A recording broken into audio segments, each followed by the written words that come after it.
కనక మహాలక్ష్మి కారులో గుడి నుండి ఇంటికి వెళ్తూ ఉంటే డ్రైవర్ సడన్గా కారు ఆపేస్తాడు. ఏమైందన్నా అని కనక మహాలక్ష్మి అడుగుతూ ఉంటుంది. ఏమో తెలియదమ్మా, ఒకసారి చెక్ చేస్తాను, నువ్వు కారులోనే కూర్చో అని డ్రైవర్ కారు దిగి కార్ని చెక్ చేస్తూ ఉంటాడు. ఇక అదే టైంకి కనక మహాలక్ష్మి అటు ఇటు చూస్తూ ఉంటుంది. కనక మహాలక్ష్మిని పెళ్లి చేసుకుంటానని మోసం చేసి ఆదికేశవుల దగ్గర డబ్బు కొట్టేస్తాడు కదా ఆ ప్రకాష్. రోడ్డు మీద ఆగి ఫోన్ మాట్లాడుతూ ఉంటాడు. కనక మహాలక్ష్మి అనుకోకుండా అతన్ని చూస్తుంది. ఆదికేశవ్ నుంచి డబ్బు తీసుకోవటం, కనక మహాలక్ష్మిని పెళ్లి చేసుకుంటానని మోసం చేయటం, ఇదంతా కూడా కనక మహాలక్ష్మి గుర్తు చేసుకుంటూ ఉంటుంది. వెంటనే కారు దిగి ప్రకాష్ దగ్గరికి వెళ్తుంది. ఒరేయ్, నువ్వు ప్రకాష్వే కదా అని కనక మహాలక్ష్మి అంటూ ఉంటే ప్రకాష్ తెలియని దానిలా అటూ ఇటూ చూస్తూ ఉంటాడు.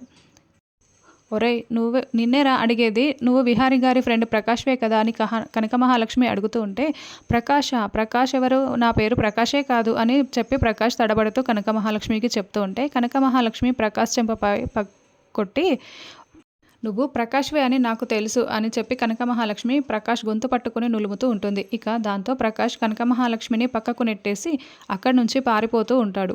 ఒరేయ్, ఆగరా ఆగు అని కనక మహాలక్ష్మి ప్రకాష్ వెనకే పరిగెడుతూ ఉంటుంది. ఇక ప్రకాష్ పరిగెడుతూ ఉంటాడు. ప్రకాష్కి ఎదురుగా విహారీ వస్తూ ఉంటాడు.